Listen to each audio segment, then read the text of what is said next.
Lyndall, Dorothy and Brian, and we had a couple of others that disappeared. Yeah.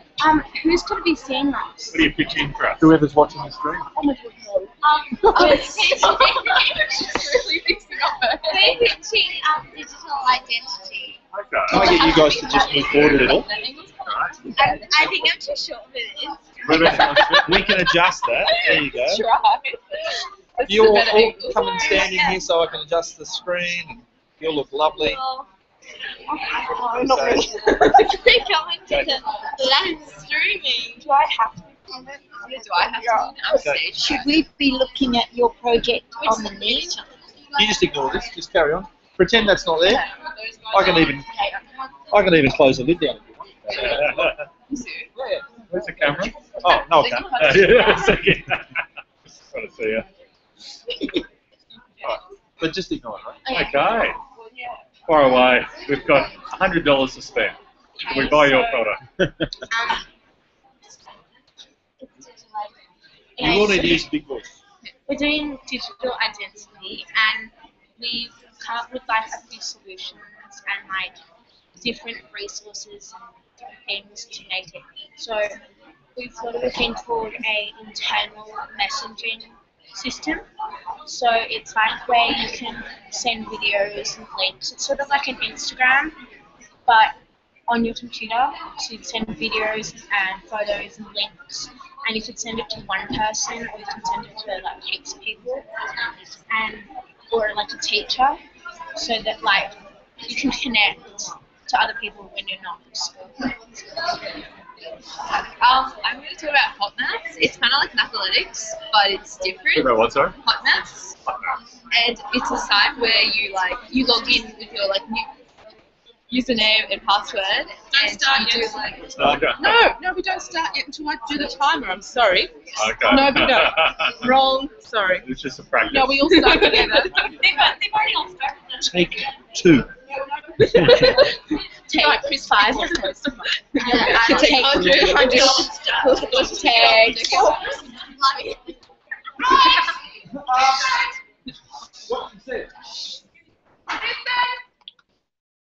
Okay, wonderful people. Listen. Nobody starts until we're all ready on the timer. Okay? All right. Great, now I'm going to do my maths. We're going to start getting Digital identity. Yes. standing in front of every teacher team. And we can't start till that's done, okay? So, please get yourself your bags down, use that in the corner.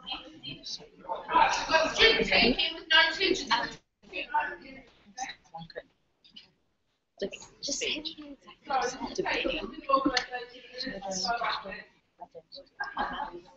Just here, man. What's yours called?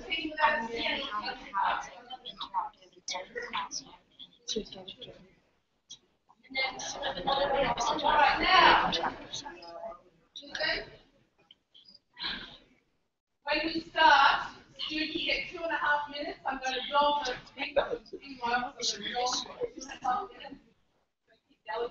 and then you get a minute's conversation. I'll draw it again. We're going to move clockwise. Now that means you boys have to go right over there at the start, okay? When we move clockwise, you'll know that way, okay? So you're going to move to here, you're going to move to there. Clockwise, clockwise, that way.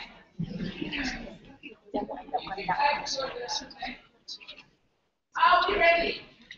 Are we ready? Okay, start. So today we have come up, we're doing digital identity, and we've come up with different methods and resources to continue with the digital identity.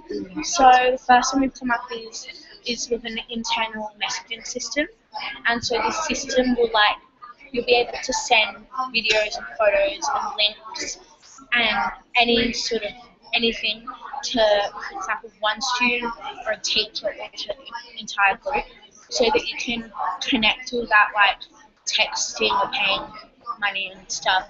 You can connect to other students while you're at home to make it a bigger thing. Okay. I'm talking about Hot Maths, and it's a site where you go on for maths, and it's just like Mathletics, but it's like, because Mathletics you have like, you create your character and you can do maths with other people around the world, and you have time limits and everything, but Hot Maths is like, you just practice your own, like, the maths you're doing in class or something, and your teacher can give you tasks, and you can do those tasks, and it doesn't have time limits, and it also has examples on the side that can help you if you're stuck with a question, and yeah.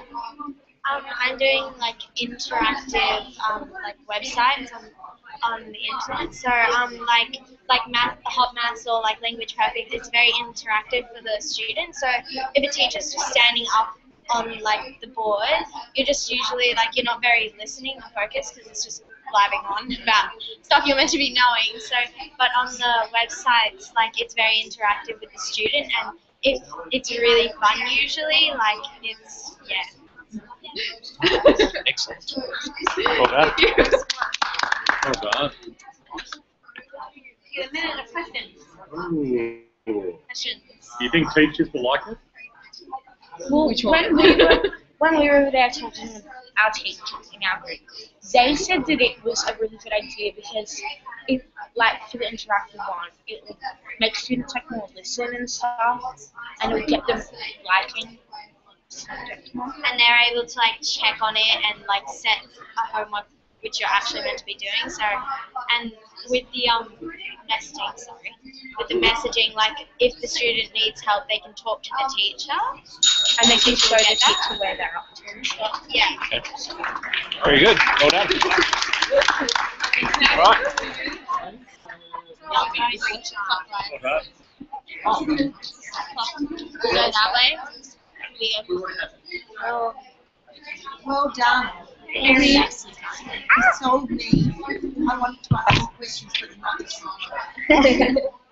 next Folks in the live stream, we'll be, we're in a rotation at the moment, so every 2 minutes there'll be another group of students coming through, talking to, right behind you here that you can't see, is a group of teachers. And so what happens as the students have actually been working in groups with teachers for the last hour or so, talking on different topics to do with digital citizenship and technology and education in schools. And so they've had these deep conversations about the use of certain technologies. And what they're doing now is they're rotating from table to table. The teachers are staying at the tables, the students are moving, and each student group is coming to the table to present the ideas from their group to a new group of teachers. So that's just to put you in the picture about what's happening. The bell's just rung, so here comes a new group of teachers. Hello, boys. We're actually live streaming this, so We've paid you. let me know you. We reckon you guys are the best. Yeah. This is our thing. There's your audience, just ignore that, but it is going out live. There are people outside. Alright, so should I record, or do we need to get back where you can see us? Well, you come closer, I'll just angle it up a bit. That's actually Alright, better, alright. because then you're closer to the microphone. Okay. Yeah, perfect. Alright, so. When should we start? Yeah. When she rings the bell. Yeah. Has the bell gone? Does it start? Not yet.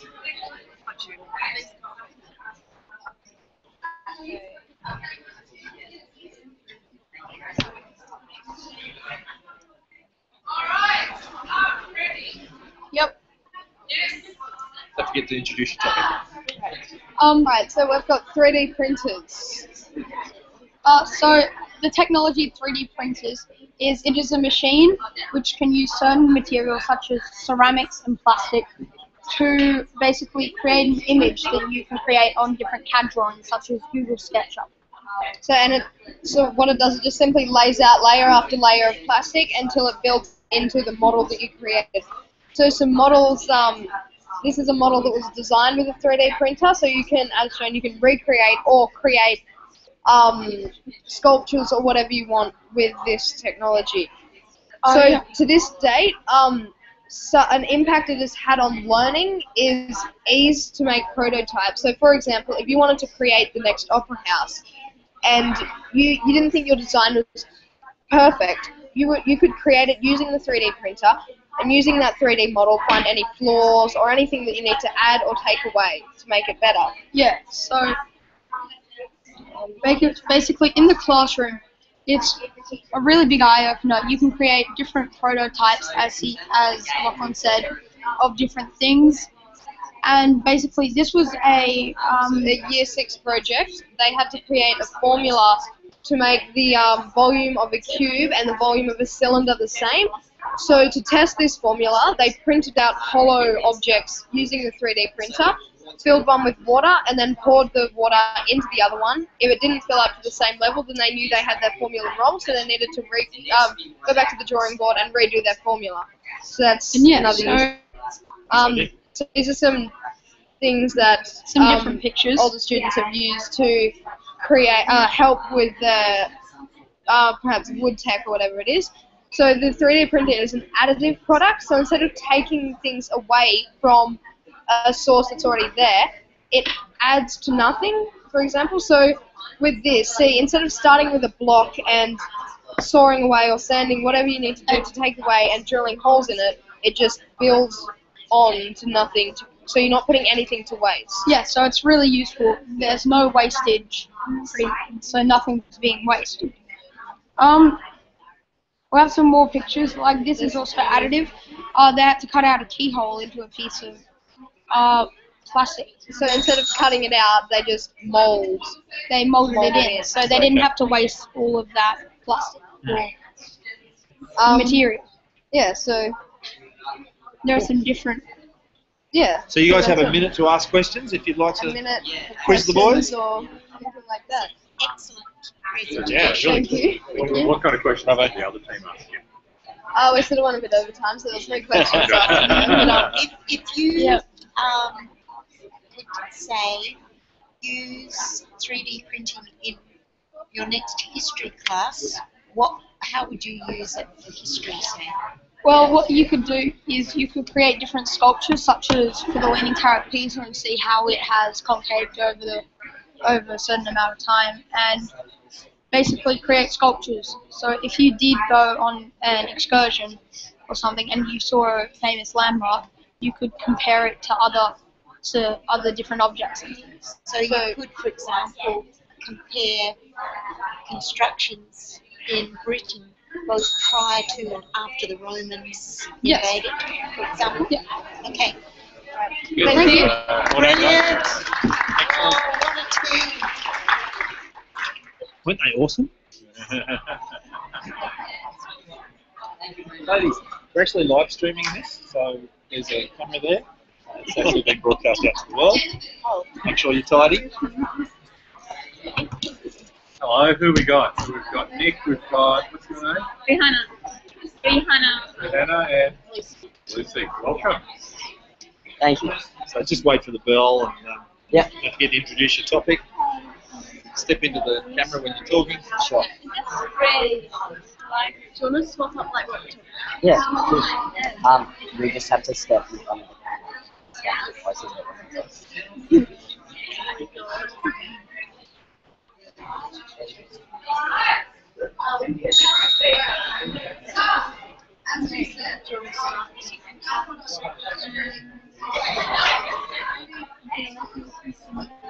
Okay, in this classroom, kids aren't engaged, and we should do something that make them engaged. And I think they should do some works that they can learn faster, and they can enjoy their learning, and something like that. We had some points about the game, like what it should include. We thought it should be competitive, so the students are competing against each other and it's engaging for them. It should have rewards to reward students. It should have a real world application.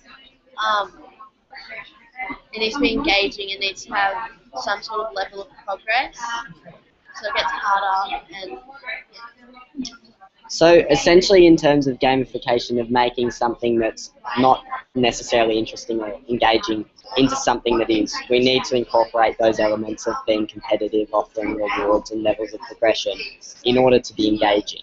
And so we think a few specifics such as, say, publishing scores or ranking students on how they are in the class on the game is something that would probably be more engaging for them, and there's a level of competition that motivates them to continue or to try harder.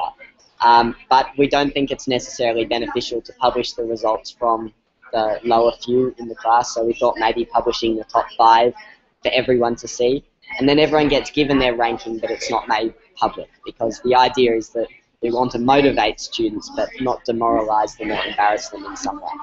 And it should be like something that doesn't need a lottery budget.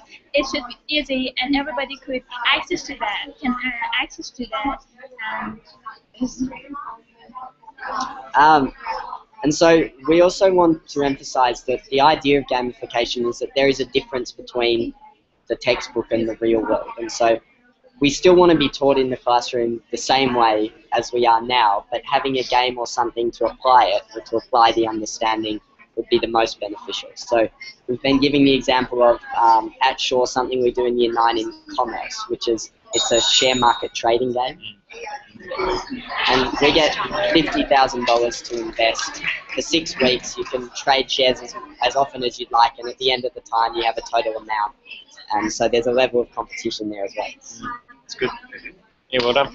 Thank you. Want something funny? Students at my school actually won the share trading game last year. Oh, we won it the year before. Yeah. You know what they did? They picked a bunch of stocks at random and they didn't touch them. And they won. Unbelievable. Dartboard, God. Yeah. I'll never forget, I thought I was onto something with Flight Centre, because the share price seemed to be going up and travel seemed to be increasing, and then they had all these corruption claims filed against them, and down they went like that. Not bad. It was a memorable experience. I've got a question. In gamification, do you see any value in the classroom of having games where you can compete as teams? Yeah. So it's not just individual students, but you actually collaborate. Yes, the collaboration, and often groups are more competitive than individuals. Right. So that could be very beneficial. Well done. Thank you. Hello. Hello. How'd you get all on the same team? How'd you do that? That's a nice trick. Hey, listen, we're live streaming this, so you'll actually be broadcast out to the people watching the conference outside. Okay. So big round board. So what grade are you all in? What grade are you all in? 5. 5. Okay, great. I like your shirts. Thank you. What's your subject you're going to talk about? Open content. Okay. Yeah, wait for the bing. When you're talking, if you want to just shuffle it, make sure you're on the screen. Tilt that down a little bit if you like. And you're in here? Beautiful.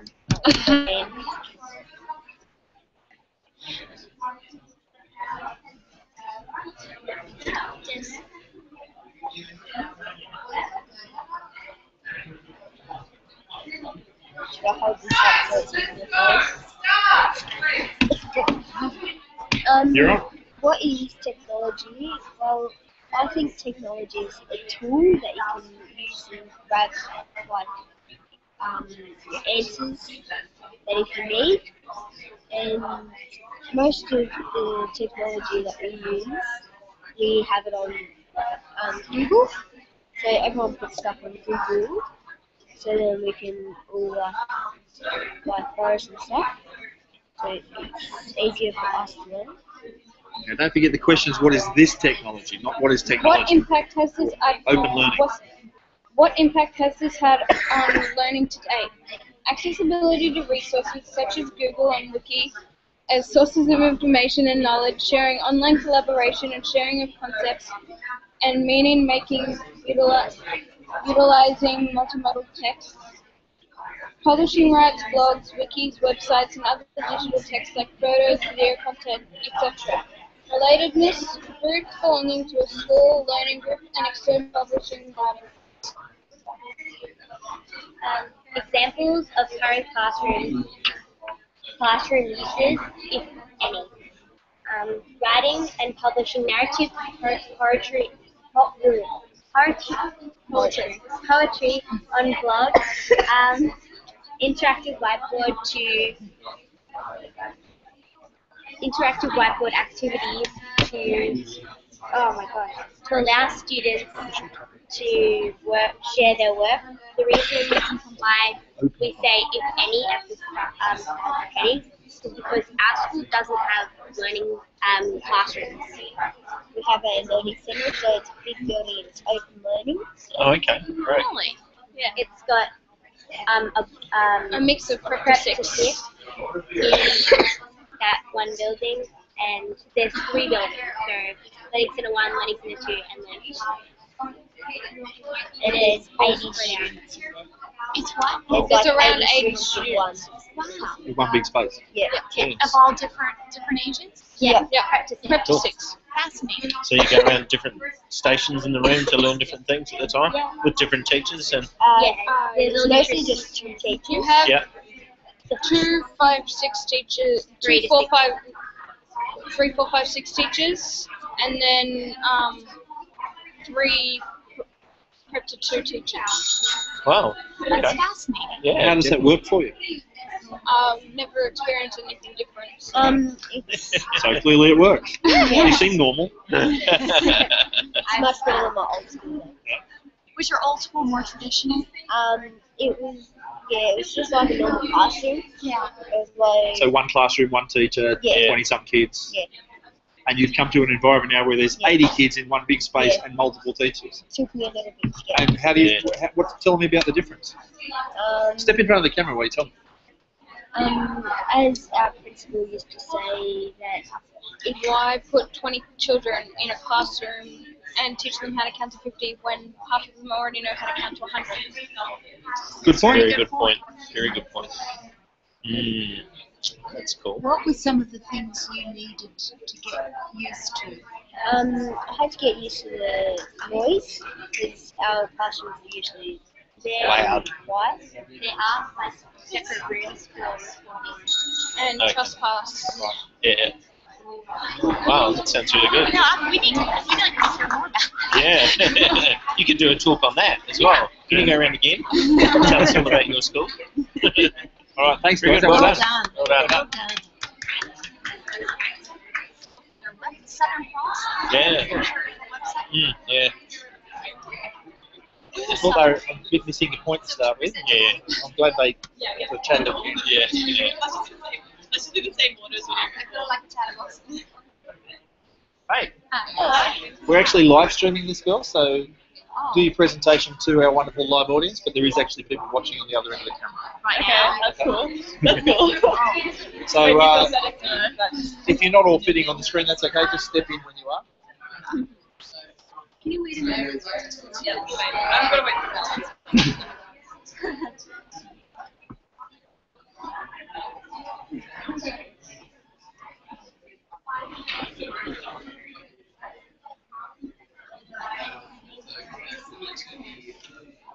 I won't take it yet to your Middle Giving shot. them. Middle of having a conversation. How's it been going? Yeah, it's been good. Yeah. As we're going on, we're kind of getting better. Yeah. Yeah.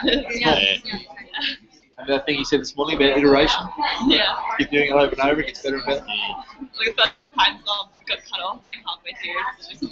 And surprisingly, our topic is about what I had the problem with in the morning. Which is? Google Docs. Yeah. Perfect. There's a term going around now about the elevator pitch. Yeah. People reckoning that when you're in an elevator, you've only got a couple of minutes, and say you're in there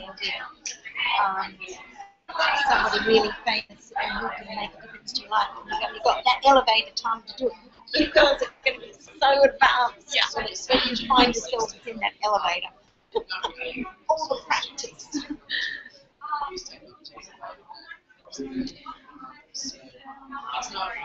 Mr. Ding. Have we had a ding yet? Oh, We've already started.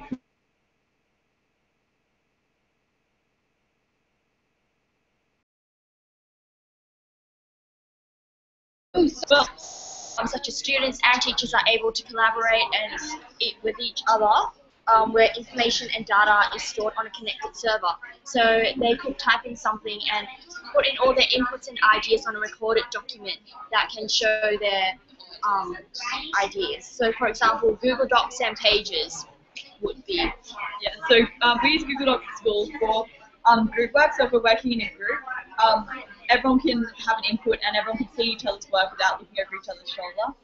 And teachers can check up on students' work if they've done it at home. And also wikis where students can blog and other students and the teachers can check on their work. Some examples of the current classroom uses are sharing between classes in different countries, teachers monitoring students' work, teachers sharing amongst themselves, and class collaboration and group work. And some of the potential classroom uses is greater collaboration and ease of sharing, mobility, physical distance, irrelevant.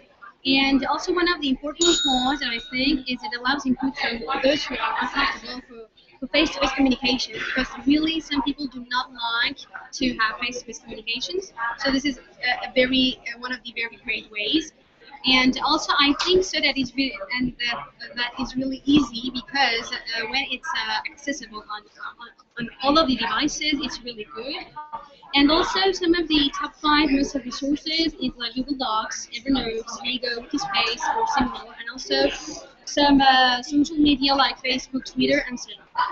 And in continuation, we should also take in mind some possible threats being actually done by this, because when you have this kind of iCloud or computing iCloud, you might lose some of your properties because you're not sure what your information is now anymore, where your information is, and also the originality might not be that accurate because you're not sure of the very first person who edited and had the information on the web. So you should be careful about these things. And also, it is said that verbal communication has some other powers that is more than this kind of cloud. And because of that, people might prefer that. Well done. Yeah, Great very job. good. I think that's moving on because we started late. Yeah. Good job, Nice guys. work. Well done, girls. Thank you.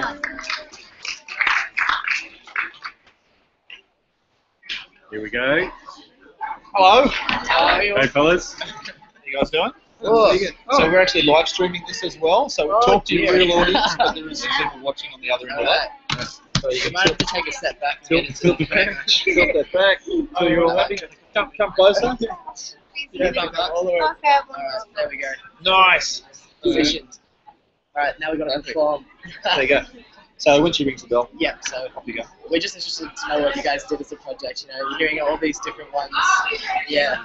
That's how they had 3D printing. 3D printing. Oh, that's cool. So today we're here to talk about wearable technology and how we can integrate it into a classroom environment and yeah, just kind of improve students' learning. Greg's going to talk to you about our idea that we had that was the most helpful. Yeah. So pretty much what we've looked at is something similar to the Pebble, if you guys have heard of it. I don't know. So it's a smartwatch that you can connect to your phone.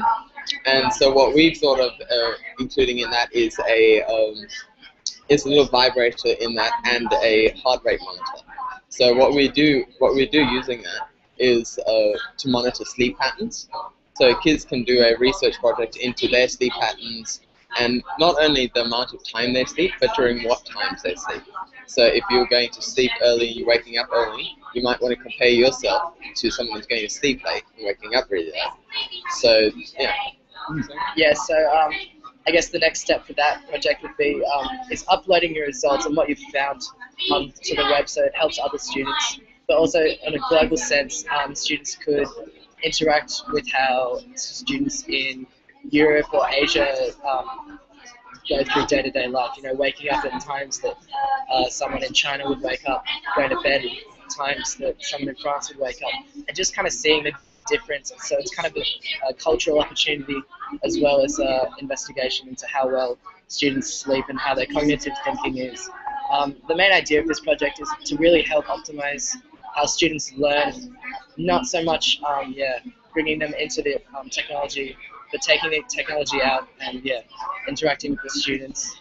So it would help students work better in a school environment, not necessarily using the technology while they're at school, but kind of making them more alert, helping them to have a more positive attitude towards what's actually going on around them at the time. And I think it'll just pretty much help the students not only just be told about what they need to do, but to actually understand that experience and to understand how sleep really does affect us. Because it's something that we all do, but we don't really think about. And so you were saying, you want to tell us about your... Yeah, sorry. So also with like the journals, you could compare from like day 1, like 2 weeks, day 1, day 10, and then after that you could like compare like what time you should go to bed and what time you should get up. Right on the bell. Yeah, One it's minute. timing. Do you guys have any questions, concerns, comments? Yeah, I do. Wonderful. With this, you have to be, does the watch monitor with your phone? Do you have it plugged into the phone? all the time? So not necessarily. The technology that we've just been talking about is an independent thing. So it does have alerts and like a heart rate monitor built into it. So you don't have to have your phone in your pocket. You can have it. You can leave it at home and still get all the necessary emails and stuff that you get on your watch. So it kind of removes the need for a phone in the school environment, which I mean is helpful because all the technology built into it. But I guess the phone itself is kind of distracting as well. Especially at night. Yeah. I was thinking of getting calls in, waking up and monitoring. No. What about, would it monitor brain wave patterns? Yeah, so not necessarily because it's something that you'd wear around the wrist. I suppose the technology could be brought through to kind of a headgear thing. Just get a bit of strap. Yeah, big strap. Yeah. But I guess in the Tinfoil school helmet. environment, it's probably not the most Alien. necessary thing. Yeah. So it's more to help improve students' alertness and stuff, not necessarily measure their brain waves and like track how they're thinking, but rather change their attitude towards getting up late or different sleep patterns. Because to track something like that, they could do you could do tests during the day. They could do little cognitive tests and things to judge that themselves. But otherwise, you'd need something separate for brain waves. Interesting concept, guys. Thank you. Thank you. All right, Okay, that one's goes. You're right here. We're actually live streaming this one, so Oh my you're God. going out to a live audience as well. Hi, live audience. Isn't it strange, the reaction, because it's no different. Yeah. This should be more demanding. Alright. Everyone put my laptop there. So you wait for the bell, tell us your topic, and off you go. Okay, so Rachel. Wait for the bell. Rachel Bell. Oh, did it go? Yeah. Oh. I'm Rachel. Oh, I'm Belle.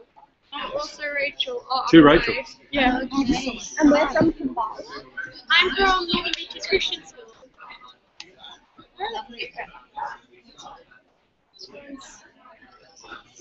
You get taught by Mr. Collis.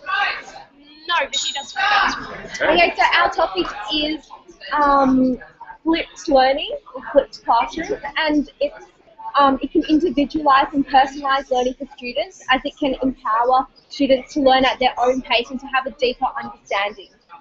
It allows for class time and teacher one-on-one time to be utilised. So a method that's used in these flipped classrooms is called Bloom's taxonomy, which is basically where the students come into the classroom and they are taught the basics that they need to know about a topic, and then you can have one-on-one time if you're struggling with the topic, and then you go home and you get to extend yourself on the topic on your own, so it's more individual learning. This has successfully been implemented in schools, in the local community and the worldwide community.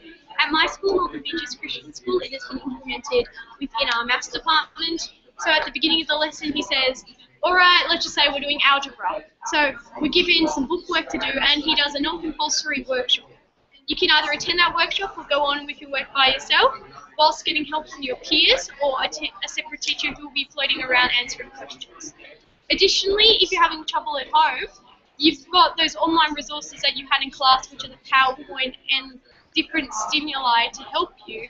But if you're having trouble with a particular question, you can go on a website called Edmodo, which has the teacher and student access. So students can answer your question, teachers can readily answer your question. It really just depends on who's on at what time.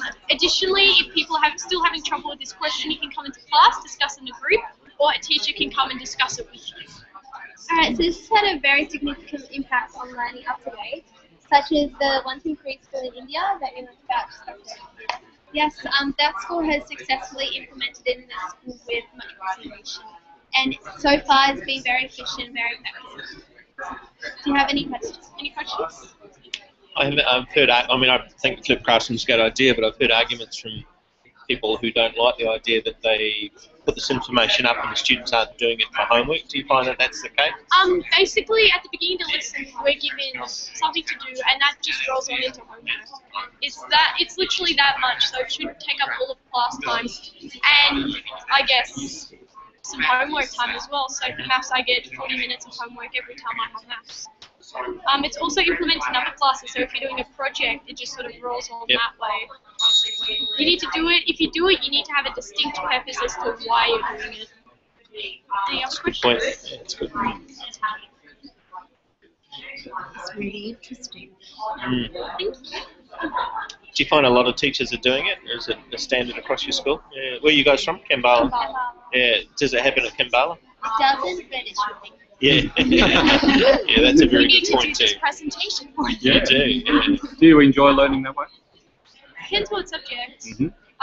If I have a project-based course, it's fine. So if I'm doing a project like in IPT or software design, it works perfectly because I know exactly what I'm meant to be doing when and what's due and how to get information if I'm also confused. It makes that retaining and grabbing information a lot faster.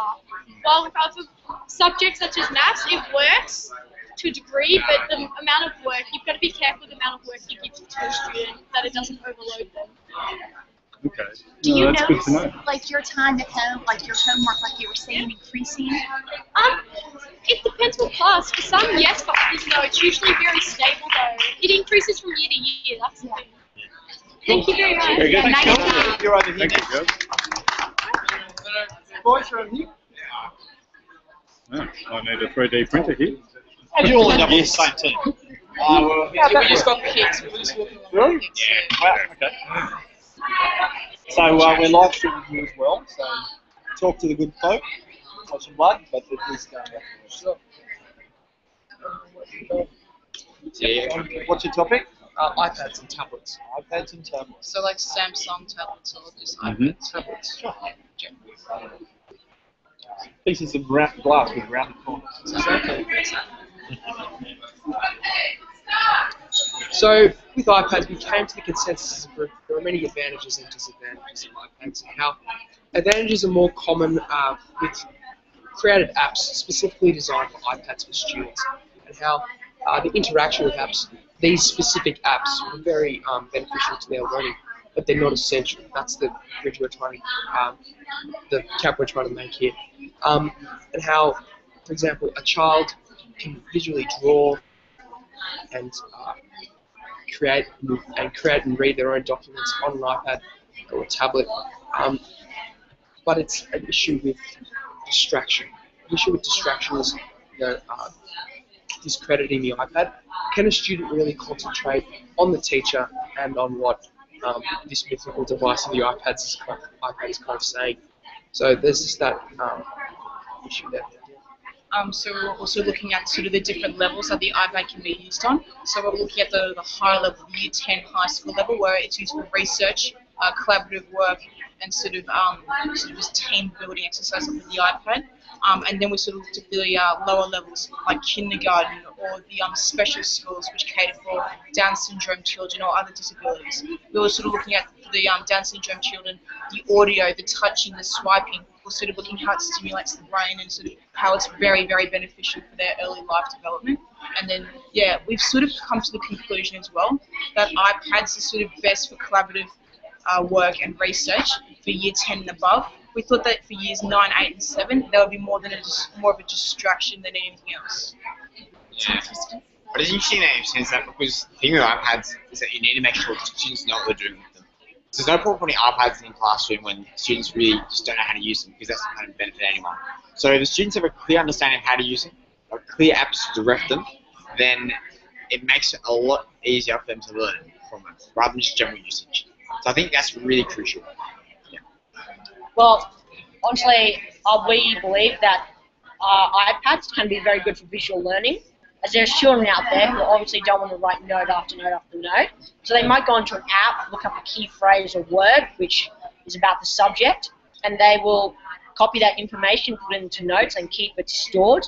And another example, if they don't know what a word is, they can just hold the words, and it'll come up with like a dictionary, and it comes up with the definition of the word itself. Questions? Do you think it's important that teachers know the technology as well? Yeah. Yeah, I don't think it should be taught unless the teachers have actually had some sort of training or just know how to use an iPad for their specific application. Do you think students can help with that? Students could be teaching the students? I think the students could be teaching the teachers. yeah, sort of like a tricky subject considering that we are sort of like the in-between generation. We didn't get brought up with iPads. Sort of the beginning of our high school, we sort of got given iPads and sort of saying, hey, Weird thing. it's this weird, yeah. Now it's coming to the forefront of kind of education now. It's very hard for us to kind of make a stance. And we've had a bit of aggression from some of the teachers in Victoria because they were a bit upset because they believe they saw the benefits of the iPad from K to 6, but we kind of we also saw the benefits of writing and reading with the actual book. So it's just kind of you're in the middle. Very interesting. Well done, guys. Thank you. Excellent.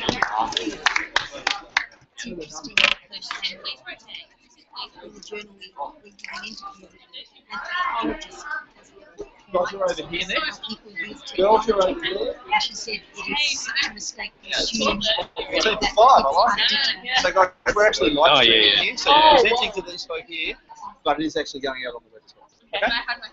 So wait for the bell, and no, you can't find a place. Then we can hear you. Just got out of it. Just get, if you come in, I don't see it. Okay. So we've been researching how social networking affects the school environment and how it should be used. So we started off with the definition of social network. And so we came up with social networks are networks that people use all over the world as a form of communication. They allow people to communicate in different locations all around the world about similar topics and subjects in certain areas. So, yeah. sorry. So we looked at what impact it's had on learning. Can you go? Yeah.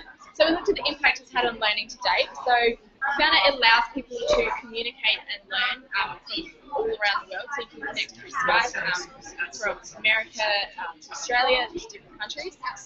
Watching educational videos on YouTube and different sites is really helpful. Kids can connect through videos, or maybe just a teacher talking. It makes group work a lot easier because there's so many different sites where you can connect and you don't all have to be together physically. Quicker feedback through websites like Edmodo, which is really helpful, and email, blog sites, and also you can turn interest in digital learning. So we then looked at what impact it's had on learning now. So we did examples of current classroom uses, and we found so Skype and FaceTime can be used to conduct interviews with experts in the same country or internationally, to connect with guest speakers and other schools. Connecting with websites like Quora, which is a question and answer website, is really helpful. And also to have different presentation formats through websites like Tumblr and other social media. And then we had a teacher in our group from America, and she used hashtags like Flat Classroom and Class on Twitter, as well as Fifth Chat, which is for fifth grade teachers. So she was able to connect with teachers who had similar styles to her, and she was able to connect with the guy who visited Anhart together. And then he Skyped her class, so her students could find out about that. And then also she found out about this conference through Twitter. So for potential classroom users, we thought about connecting with other classrooms all around the world. For example, if an American classroom connected with an Australian one, that would work really well because we could find out about like the different subjects we learn and the differences. And also we thought about the same American teacher, when she came to Australia, she made an Instagram account for her students to follow her on, So she could post stuff about what she does daily here and the differences, and students can comment and give her feedback about what else they want her to post. So social media can be a big risk to kind of try and implement it, and a lot of teachers are kind of scared to do that, but it can have great rewards if you do it properly, and it can really help everyone learn. One of the big concerns, I guess, from parents and teachers is cyberbullying that can happen on these kind of social media things. And what do you think about that? Do you think that's an issue that should stop it in the classroom, or how would you handle it? Is it an issue? I don't think it's that much of an issue. I think it's a little bit more hyped up than because if people get a message, they'll likely just won't respond, and then it just won't continue to happen. Yeah. But I mean, if it does happen, then you could just block them or something. But it's, Sure. Yeah, it's an issue. I don't think it's as big as. Good. Thank you. Well done. Where we started, I think. Okay, we're going to go to lunch. Lunch finishes at 1:15. And that's the end of that. Talk to you soon.